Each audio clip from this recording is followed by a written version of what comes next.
오늘 말씀의 제목은 샘물 근원으로 인도할 것임이라, 샘물 근원으로 인도할 것임이란 제목을 가지고 함께 은혜를 나누려고 합니다.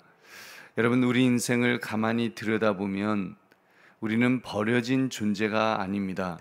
우리는 누군가에 의해서 어딘가로 이끌림을 받고 있다는 것을 알 수가 있습니다. 인생을 오래 살면 살수록 이 사실을 좀 더 깨닫게 되는 것 같습니다.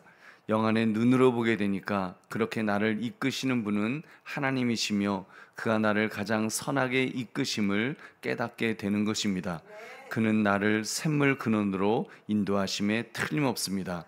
여러분, 그러므로 오늘 말씀 샘물 근원으로 인도할 것임이라, 이 제목을 가지고 어떤 고난과 역경이 있다 할지라도 나에게는 의지할 분이 있음을 깨달아서 그분만을 바라보리라 결단하시는 이 새벽 되시기를 주님의 이름으로 축원합니다. 오늘 본문의 내용을 자세히 살펴보겠습니다.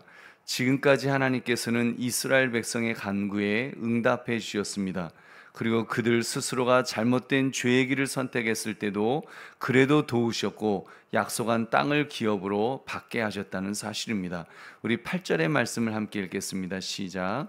여호와께서 이같이 이르시되 은혜의 때에 내가 내게 응답하였고 구원의 날에 내가 너를 도왔도다. 내가 장차 너를 보호하여 너를 백성의 언약으로 삼으며 나라를 일으켜 그들에게 그 황무했던 땅을 기업으로 상속하게 하리라. 아멘. 하나님께서는 이렇게 약속의 땅까지도 그렇게 기업으로 받을 수 있도록 그렇게 하시는 분이라고 했습니다.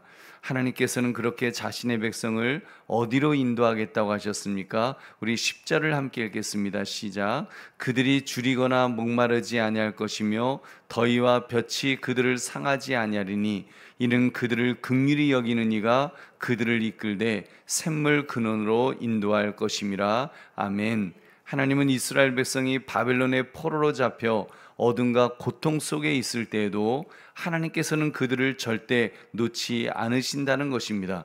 결국 하나님께서는 자신의 백성을 샘물 근원으로 인도하신다고 하셨습니다. 여러분, 샘물 근원이 어디 있습니까? 천국에 있죠. 하나님의 나라에 그 생명의 그 강이 흐르는 것처럼, 하나님의 보좌로부터 그 강이 흐르는 것처럼 샘물 근원으로 우리를 인도하신다고 그렇게 말씀하시는 것입니다.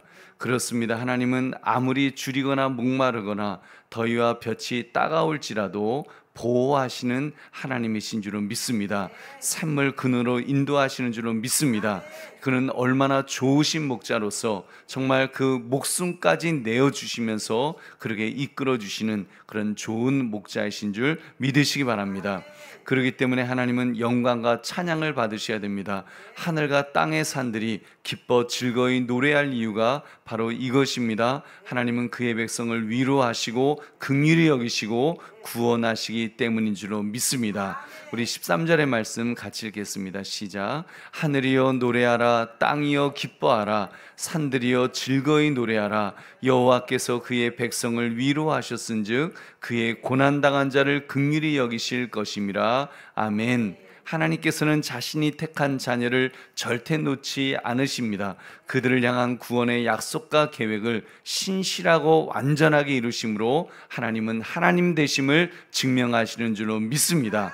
우리 보배로운 성도님들, 그 하나님의 계획과 약속은 오늘도 여전히 진행형입니다. 현재도 진행형인 줄로 믿습니다. 그리고 주님께서 다시 오시는 그날 비로소 완성될 것입니다. 그렇기 때문에 내 삶이 아무리 지금 황무지와 같고 어디에도 길이 보이지 않는 것 같다 할지라도 낙심하지 맙시다. 왜냐하면 그가 샘물 근원으로 인도하실 줄로 믿습니다.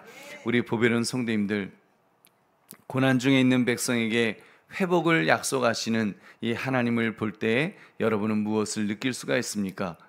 여러분, 내 삶이 아무리 힘들고 어렵더라도 하나님이 계시는 한 소망의 불은 여전히 반짝인다는 사실을 우리는 늘 깨달아야 될 줄로 믿습니다. 이것이 얼마나 큰 위로가 되는지 모릅니다. 나는 고아가 아니다. 나는 버려진 존재가 아니다. 나는 저주받은 사람이 아니다. 나를 아시고 나를 지명하시고 나를 사랑하시고 구원하시는 분이 계시다는 것이 그분이 전능하시다는 것이 얼마나 큰 위로와 힘이 되는지 모릅니다. 여러분, 그러기 때문에 우리는 정말로 하나님만 바라봐야 될 줄은 믿습니다. 하나님만 의지해야 될 줄은 믿습니다. 그렇게 할 때 샘물 근원으로 인도하신 하나님은 저와 여러분을 그 길로 이끌어 주실 줄로 믿습니다. 우리 보배로운 성도님들, 오늘 말씀을 나의 삶에 적용해 봅시다. 여러분은 살아오면서 고난 중에 하나님의 위로하심을 의지해 회복되었던 적이 있다면 여러분 언제이셨습니까? 여러분, 정말 여러분이 고난 속에 있었는데 나를 하나님이 회복하셨다, 이런 때가 언제이셨습니까? 사실 늘 그럴 것입니다. 저는 늘 그렇게 살고 있다는 그런 생각을 하게 되었습니다. 목회를 하다 보면 힘들 때도 있었습니다. 목회가 아니고 삶 자체도, 가정이나 이런 데서도 힘들고, 자녀를 키우다 보면 또 어려울 때도 있죠. 여러분, 그렇게 지나온 시간을 돌아보니까 너무 힘든 시간들이 있었습니다. 근데 감사하게도 그때가 제일 힘들었는지를 잘 몰랐습니다. 왜냐하면 하나님의 위로와 인도하심이 늘 있었기 때문에 못 느꼈던 것입니다. 그때 좀 힘들었어 정도만, 그때 조금 힘들었지 그랬는데 요즘 좀 힘드네 라고 했는데 그 정도로만 느꼈습니다. 근데 지나고 나면 그때 진짜 힘든 거구나, 그때가 그렇게 힘들었었구나, 내 인생에 가장 힘들었었구나 라고 하는 그런 순간들도 지나고 나니까 분명히 있었는데, 그때는 그거를 못 느꼈다는 것이 얼마나 중요하고 얼마나 감사한 일인지 모릅니다.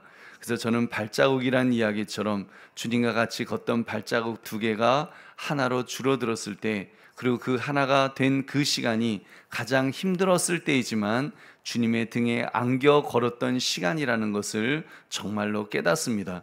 여러분, 그러기 때문에 앞으로도 두렵지 않습니다. 여러분, 두렵지만 사실 안 두렵다 그래서 안 두려운 게 아니죠. 무섭죠. 두렵지만 그래도 믿을 구석이 있는 이유는, 여러분, 그 믿을 구석이 있다는 것이 좀 더 정확한 표현이겠죠. 주님께서 책임져 주시기 때문인 줄로 믿습니다. 주님께서 함께 해 주실 줄로 믿습니다. 우리 여러분, 고난 가운데 있으십니까? 혹시라도 여러분, 지금 내가 고난 가운데 있는 분도 계실 것입니다. 나의 상황이 너무 힘들고 너무 괴로워서 이제는 정말 길이 없다고 생각되실 수도 있을 것입니다. 여러분, 그렇다면 더더욱 하나님을 바라보십시오. 이제는 정말 길이 없다고 생각이 들면 더더욱 주님을 의지하시기를 주의 이름으로 축원합니다. 왜냐하면 그분은 전능하시기 때문에, 그분은 사랑이 많으시기 때문에, 그분은 나를 돕기를 원하시고 무엇보다도 책임져 주시는 줄로 믿습니다. 그래서 그 주님만 바라보고 주님만 의지하겠다고 그렇게 결단합시다. 그렇게 할 때 주님께서 우리를 책임져 주실 줄로 믿습니다.